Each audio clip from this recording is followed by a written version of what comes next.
Assalamualaikum warahmatullahi wabarakatuh, Ibu. Waalaikumsalam warahmatullahi wabarakatuh. Selamat siang, Bu. Oke. Ibu apa kabar hari ini? Alhamdulillah sehat. Alhamdulillah, Bu ya, sehat selalu ya, Bu ya. Jadi begini, Bu, dalam rangka saya mengikuti pendidikan guru penggerak ini, Bu, ada tugas yang harus Ibu laksanakan, yaitu mewawancarai 2-3 kepala sekolah di lingkungan sekitar untuk mengetahui bagaimana cara Ibu mengambil keputusan atas dua masalah nih, Pak Bu, yang sama-sama benar, gitu ya, Bu ya. Jadi saya akan melakukan wawancara ini ya, Bu ya. Jadi gini, Bu, selama ini bagaimana cara Ibu mengidentifikasi kasus-kasus dilema etika, apakah itu berupa dilema etika atau bujukan moral. Jadi seandainya Ibu mengalami kasus nih di sini yang kedua kasus itu sama-sama benar, Bu, bagaimana cara Ibu mengidentifikasinya? Apakah itu dilema etika atau bujukan moral? Jadi perlu kita ketahui ketika ada sebuah masalah, kemudian kita sebagai kepala sekolah harus mengambil sebuah keputusan, itu tentu saja menghadapi sebuah dilema yang pertama mungkin dilema etika ya, Bu, karena jadi keputusan itu harus berdasarkan keberadaan atau keberhasilan seseorang. Artinya kita harus bisa memilih dan memilah. Artinya mana yang lebih kita prioritaskan di antara dua putusan ini. Prioritas artinya yang lebih diutamakan. Jadi itu yang pertama. Kemudian untuk bujukan moral, di sini seorang kepala sekolah mempunyai kemampuan sosial. Artinya mampu menimbang sehingga memutuskan mana yang baik, bukan hanya berdasarkan kepada kemampuan intelektual seorang kepala sekolah saja, tetapi kepada rasa kepedulian. Itu jadi kalau menurut saya etika seperti itu, kemudian bujukan moral seperti itu jawabannya. Baik, terima kasih, Bu. Jadi menurut Ibu disinilah rasa sosial Ibu kepada rekan-rekan di kantor, Bu ya. Benar. Bukan hanya mengandalkan intelektual atau kepintaran dari pikiran seseorang, tapi rasa kepedulian kita yang diutamakan untuk moral ya. Baik, terima kasih, Bu. Luar biasa, Bu ya. Kemudian selanjutnya, Bu, selama ini bagaimana cara Ibu menjalankan pengambilan keputusan di sekolah, di mana ada dua kepentingan yang sama-sama mengandung nilai-nilai kebajikan, Bu? Ya. Jadi saya di dalam mengambil sebuah keputusan yang menurut saya sama-sama penting, yaitu tadi pertama seperti jelas tadi harus ada prioritas, ya.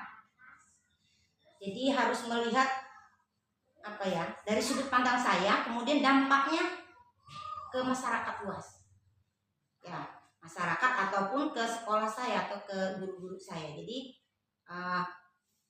dari situ kita bisa mengambil, dari sudut pandang kita kita bisa mengambil sebuah keputusan. Baik, jadi Ibu punya prioritas ya, Bu ya. Ya. Dimana kalau ada kejadian yang sama-sama mengandung nilai kebajikan, Ibu akan memprioritaskan mana dulu yang dampaknya itu lebih berpengaruh, begitu ya? Iya, jadi dari sudut pandangnya, kemudian ya kita bermusyawarah lah intinya dari situ ya. Mengambil sebuah keputusan ya, jadi tidak otomatis semua harus mutlak keputusan saya pribadi, tidak ya. Jadi Ibu dalam mengidentifikasi masalah itu tadi, Ibu melakukan musyawarah, Bu ya, ya, atas keputusan Ibu sendiri. Biasa, Bu ya. Kemudian selanjutnya, langkah-langkah atau prosedur apa yang selama ini sudah Ibu lakukan untuk menentukan putusan? Yang pertama, langkah-langkah itu pertama mendengarkan pendapat semua pihak yang terlibat dalam sebuah masalah ataupun urusan ya, Bu. Jadi bisa saja itu teman dekat, teman sejawat, ataupun masyarakat. Tentu saya akan menampung semua aspirasi mereka, masukan mereka ya, sehingga saya bisa memutuskan masalah itu berdasarkan keputusan bersama ya. Jadi melibatkan semua pihak lah, mulai dari yang terdekat sampai yang terjauh, misalnya masyarakat di sekelilingnya. Jadi tidak mutlak harus keputusan saya pribadi ataupun sekolah. Jadi kita menampung aspirasi, mendengarkan siapa sih maunya mereka gitu. Jadi ya memang benar-benar musyawarah untuk mufakat itu kita berlakukan di sini. Lagi-lagi kembali kepada musyawarah untuk ya, jadi mendengarkan dari berbagai pihak ya, sebelum untuk mengambil keputusan. Jadi di situ saya memang nanti keputusan itu benar-benar memang keputusan bersama, bukan hanya keputusan sepihak dari kami pribadi, saya pribadi ataupun sekolah yang biasa ya. Kemudian Bu, hal apa saja ini yang Ibu anggap efektif untuk pengambilan sebuah keputusan yang bersifat dilema etika? Ya, dilema etika ya. Jadi dalam pengambilan sebuah keputusan itu kita lihat dulu urgensinya atau mendesak tidak sih keputusan ini. Ya makanya tadi ada skala prioritas. Pentingkah? Misalnya sama-sama penting tapi kan ada prioritas. Jadi di situ ya kita harus tahu yang mana yang prioritas ataupun bukan. Tapi bukannya yang lain itu tidak penting. Ya, ada prioritas tertentu yang memang harus kita lihat sehingga kita bisa mengambil keputusan yang tepat dalam waktu yang cepat. Luar biasa Bu, bisa mengambil keputusan yang tepat dalam waktu yang cepat. Ya. Luar biasa Bu. Kalimat yang Ibu sampaikan tadi itu pembelajaran juga untuk saya Bu ya. Ya. Terus Bu, selama ini apa yang menjadi tantangan ketika Ibu mengambil sebuah keputusan yang membingungkan itu tadi yang dilema etika yang sama-sama benar? Tantangannya apa? Banyak sih karena kita ini ketika mengambil sebuah keputusan itu melibatkan banyak orang, banyak pihak. Artinya saya sebagai kepala sekolah pribadi harus benar-benar matang. Karena akan banyak benturan-benturan, kemudian perselisihan pendapat. Jadi sehingga di situ saya harus benar-benar memutuskan hal yang keputusan ini tidak merugikan siapa-siapa. Artinya kita jalan tengah, tidak merugikan pihak sekolah ataupun masyarakat. Jadi benar-benar keputusan ini menguntungkan lah buat semua pihak, tidak merugikan salah satunya.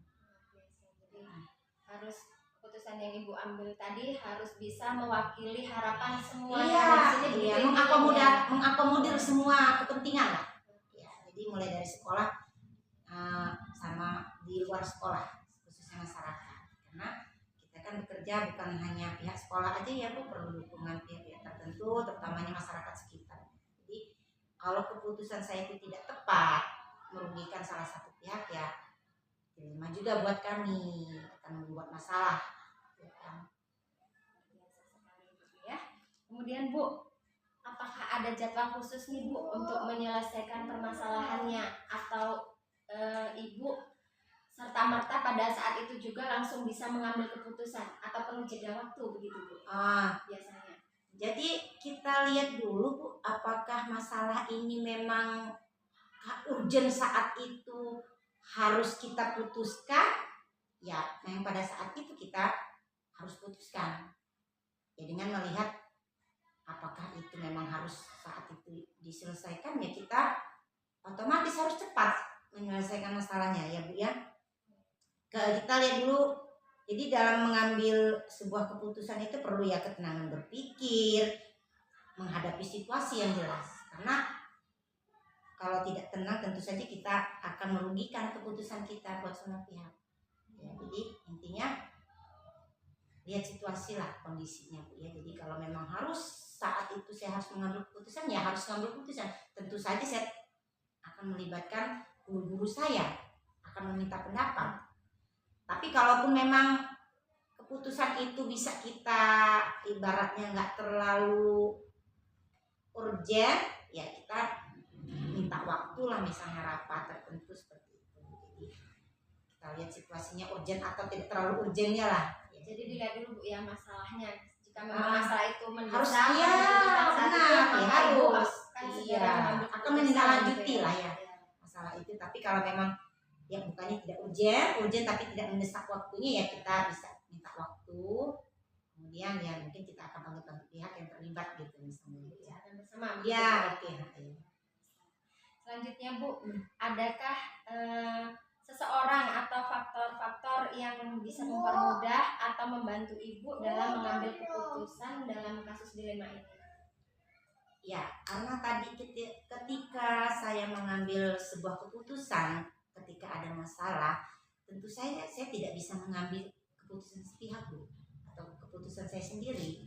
Tentu saya akan melibatkan orang-orang yang menurut saya mampu memberikan pendapat, saran, sehingga keputusan yang nanti saya ambil itu tidak merugikan ke semua pihak. Ya, jadi intinya saya tetap melibatkan orang lain di dalam mengambil sebuah keputusan yang memang harus saya putuskan. Jadi melibatkan orang lain yang Ibu anggap mampu Iya. untuk memberikan pertimbangan-pertimbangan Iya, sebelum keputusan Ibu memberikan ambil, ya. masukan, saran, mungkin nasihat yang memang saya perlukan supaya saya tidak salah langkah dalam mengambil sebuah keputusan. Alhamdulillah Ibu, dari semua hal yang Ibu pelajari, kemudian pengalaman Ibu sebagai kepala sekolah selama ini, apa yang dapat Ibu petik nih dalam pengambilan sebuah keputusan yang merupakan dilema etika? Ya, jadi ketika permasalahan ini timbul ataupun ada di sekolah, tentu saja kemampuan intelektual seorang kepala sekolah itu bukan hal mutlak, tetapi banyak melibatkan banyak hal. Misalnya melibatkan perasaan, ya kan? Jadi keputusan ini tentu saja tidak akan baik ketika hanya saya pribadi yang memutuskan. Jadi intinya bahwa sebuah keputusan itu akan kita ambil, baik itu urgen adalah keputusan bersama yang tidak merugikan semua pihak. Jadi intinya kita ya punya kepekaan sosial juga. Jadi intelektual perlu, kepekaan sosial, perasaan tadi ya juga perlu. Ya, luar biasa Bu, ya. Jadi kepekaan sosial itu Ibu tempatkan prioritas utama ya Bu, supaya bisa tidak mengecewakan gitu. Ya, insya keputusan Allah yang Ibu ambil. dengan menggunakan kepekaan sosial tadi, perasaan kita tadi ya, mudah-mudahan akan menyenangkan keputusan kita itu, akan ada solusi yang baik buat semua pihak. Luar biasa ya Bu ya. Alhamdulillah Bu, dari wawancara ini saya bisa mengambil kesimpulan bahwa Ibu selalu mengutamakan musyawarah ya Bu ya. Insya Allah. Dibicarakan bersama bagaimana baiknya untuk mengambil sebuah keputusan itu, walaupun pada akhirnya juga Ibu kepala sekolah yang akan menentukan keputusan tersebut.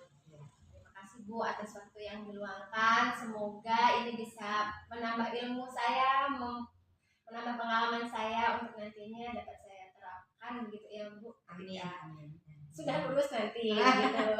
Mudah-mudahan ya sedikit berbagi ilmu ya, bukannya berbagi sih, bukan ya, jadi kita hanya sharing aja ya Bu ya, berbagi pengalaman aja lah ya. Terima kasih ya Bu ya atas Oke, waktu yang diluangkan. Semoga Ibu sehat selalu. Amin. Terima kasih.